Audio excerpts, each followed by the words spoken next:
Welcome to the federal Andhra Pradesh. చరిత్రలో ఎన్నో తీపి గుర్తులు, జ్ఞాపకాలు సందర్భాలను బట్టి, మారుతున్న పరిస్థితులను బట్టి కాలగర్భంలో కలిసిపోతుంటాయి. అటువంటి తీపి గుర్తుల్లో కృష్ణా నదిపై స్వాతంత్రానికి పూర్వము 136 సంవత్సరాల క్రితం నిర్మించినటువంటి కృష్ణా రైల్వే బ్రిడ్జి, ఇదిగో మనకు ఆ దిమ్మెలు కనిపిస్తున్నాయి. ఆ రైల్వే బ్రిడ్జి ఒకటి. ఈ రైల్వే బ్రిడ్జి పై నుంచే రైళ్ల రాకపోకలు మద్రాస్, న్యూఢిల్లీకి జరిగాయి. అయితే ఇప్పుడు ఆ రైల్వే బ్రిడ్జి దిమ్మెలను ప్రభుత్వం కూలగొడుతోంది. కారణం ఏమిటి? ఎందుకు ఈ బ్రిడ్జిని తొలగించారు? ఎందుకు కూలగొడుతున్నారు? ఒకసారి మనం గతాన్ని, ఈ రైల్వే బ్రిడ్జి చరిత్రను గనక పరిశీలిస్తే 1989 తర్వాత కొత్త బ్రిడ్జి ప్రారంభమైంది. 1836లో ఈ బ్రిడ్జి నిర్మాణము పూర్తయి రాకపోకలు జరిగాయి. స్వాతంత్ర్య ఉద్యమాన్ని ఈ బ్రిడ్జి చూసింది. స్వాతంత్రోద్యమ నాయకులు ఈ బ్రిడ్జిపై రైల్లో ప్రయాణించారు. ఇటు చెన్నై వరకు, ఇటు ఢిల్లీ వరకు ఈ బ్రిడ్జి పై నుంచే స్వాతంత్రోద్యమ నాయకులు ఎంతోమంది, మహాత్మా గాంధీతో పాటు చాలామంది నాయకులు ఈ రైల్వే బ్రిడ్జి మీద ప్రయాణించారు. అటువంటి బ్రిడ్జి అంటే బ్రిటిష్ కాలంలో నిర్మించింది కాబట్టి ఈ బ్రిడ్జికి అంటే అప్పట్లో రైళ్ళు బొగ్గు రైళ్ళు. దీనివల్ల బ్రిడ్జి నిర్మాణం సన్నదిగా ఉండడము, ప్రయాణికుల సంఖ్య దాదాపు 1980 నుంచి ప్రయాణికుల సంఖ్య విపరీతంగా పెరిగిపోవడము, సంఖ్యకు అనుగుణంగా రైల్వే లైన్లను పెంచాల్సి రావడంతో ఈ బ్రిడ్జికి పడమటి భాగంలో రెండు లైన్ల రైల్వే బ్రిడ్జి నిర్మాణం జరిగింది. ఆ తర్వాత తూర్పు భాగంలో ఒక లైను రైల్వే బ్రిడ్జి నిర్మాణం జరిగింది. ఈ రెండు లైన్లకు మధ్యలో ఉన్నటువంటి ఈ రైల్వే నిర్మాణాన్ని ఆపివేశారు.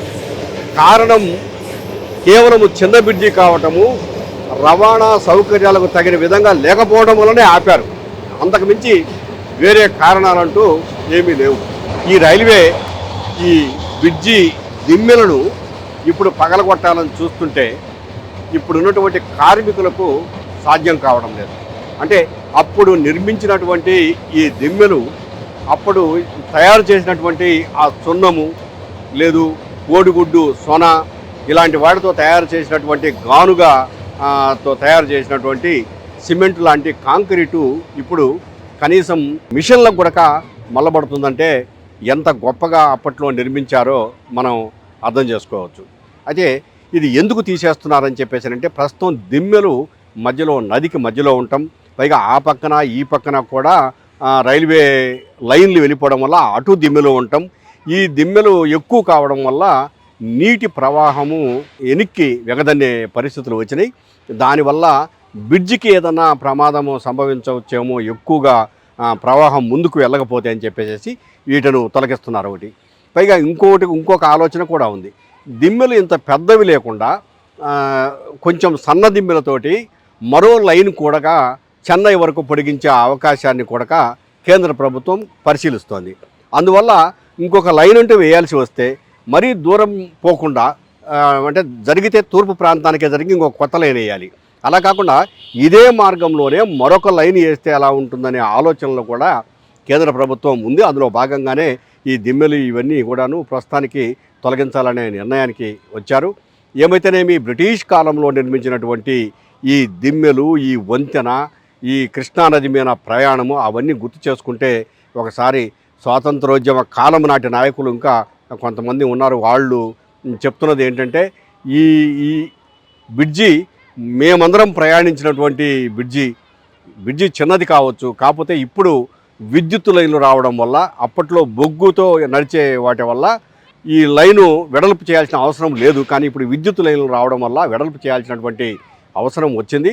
అందువల్ల ఈ బ్రిడ్జిని పడగొట్టి కొత్త బ్రిడ్జిల నిర్మాణం జరిగింది. కొత్త బ్రిడ్జిలు కూడా ఇప్పట్లో కాదు, 1989 నుంచి పనిచేస్తున్నాయి. కొత్త బ్రిడ్జిలు కూడా చాలా బాగా పనిచేస్తున్నాయి. 89 నుంచి ఇప్పటి వరకు ఏమాత్రము ఒక చిన్న పొరపాటు కూడా రాకుండా బ్రిడ్జిల మీద రైళ్ళు రాకపోకలు, ఒకవైపు 2 లైన్లు, ఒకవైపు ఒక లైను, ఒకేసారి 3 రైళ్ళు ఏకంగా వెళ్ళిపోవడం కానీ తిరిగి రావడం కానీ చేయొచ్చు. ఈ కొత్త బ్రిడ్జిల నిర్మాణం కూడా టెక్నాలజీ కూడా ఆ స్టీళ్ళు ఇవన్నీ కూడా చాలా అధునాతనమైనటువంటి టెక్నాలజీతో నిర్మించారు. గతంలో ఈ బ్రిడ్జిల పైనటువంటి ఉన్నటువంటి స్టీల్ను ఇదంతా కూడాను రైల్వే వాళ్ళు తొలగించారు. కేవలం దిమ్మెలు మాత్రమే ఉన్నాయి. అయితే ఆ దిమ్మెల గొప్పతనం ఏంటంటే అప్పట్లో నిర్మాణం చాలా స్ట్రాంగ్గా జరిగింది. ఇప్పటికి 136 సంవత్సరాలు అయింది. ఇంకొక 130 సంవత్సరాలు ఉన్నా కూడాను, లేదా 200 సంవత్సరాలు ఉన్నా కూడా ఆ దిమ్మెలు కదిలే పరిస్థితులు లేవు. అంత స్ట్రాంగ్గా నిర్మాణం జరిగింది. ఇప్పుడు తయారు చేసినటువంటి ఈ బ్రిడ్జిలు కూడా చాలా స్ట్రాంగ్గా నిర్మాణం జరిగింది. ఏవైతే భవిష్యత్తులో ఇంకా తగిన అవసరాలకు అనుగుణంగా, ప్రయాణికుల సౌకర్యాలకు అనుగుణంగా రైల్వే ఇంకొక లైను నిర్మాణాన్ని తీసుకురావాలనే ఉద్దేశంతో మాత్రమే చేస్తుంది. కొత్త లైన్లు కూడా చాలా బాగున్నాయి. పైగా విజయవాడ రైల్వే జంక్షన్ అనేది ఈనాటిది కాదు, స్వాతంత్రం రాకపూర్వం నుంచే రైల్వే అంటే ఒక పెద్ద రైల్వే హబ్ ఇది. అన్ని వైపులకు పోవడానికి, అటు హైదరాబాద్ పోవడానికి కానీ, లేదా ఇటు నుంచి విశాఖపట్నము ఇటువైపుకు ఢిల్లీకి వెళ్ళడానికి కానీ, లేదు ఇటు నుంచి చెన్నైకి వెళ్ళడానికి కానీ, అన్ని వైపులా ఇక్కడి నుంచి సముద్రపు ఒడ్డుకు మచిలీపట్నం వెళ్ళడానికి కూడా ఒక మంచి లైను ఉంది. అలాగనే మాచర్ల వరకు సపరేట్ లైన్ ఉంది. ఇవన్నీ చూసుకున్నప్పుడు విజయవాడ నగరం రైల్వే జంక్షన్ చాలా ప్రాధాన్యత సంతరించుకుంది. మహాత్మా గాంధీ లాంటి వాడే ఈ రైల్వే లైన్లో చాలాసార్లు ప్రయాణించి చెన్నై నుంచి ఢిల్లీ వరకు చాలాసార్లు ప్రయాణించారని స్థానికులు చెప్తారు. విజయవాడలో ఆ మహాత్మా గాంధీ పేరు మీద ఆయన నడయాడిన పేరు మీదనే గాంధీ కొండ కూడా ఏర్పడింది. అందుకని ఈ రైల్వే లైన్ కానీ, రైల్వే స్టేషన్ కానీ, రైల్వే జంక్షన్ కానీ ఎంతో ప్రాధాన్యత ఉంది. అయినా ఇప్పుడు పడగొడుతున్నది చరిత్రను పడగొట్టడం లేదు, చరిత్రను మనం గుర్తు చేయడానికి మాత్రమే ఈ దిమ్మెలు, ఈ రైల్వే లైన్ల గురించి చెప్తున్నాం. భవిష్యత్తులో ఇంకా రైల్వే జంక్షన్ అధునాతనమైనటువంటి పనులతోటి మంచి లైన్లు ఏర్పాటు చేసేసి ప్రయాణికులకు మంచి సౌకర్యాలు అందించడానికి సుముఖంగా ఉంది రైల్వే శాఖ అని చెప్పేసి రైల్వే అధికారులు చెప్తున్నారు. కెమెరామెన్ రవితో జీపీ వెంకటేశ్వర్లు, విజయవాడ.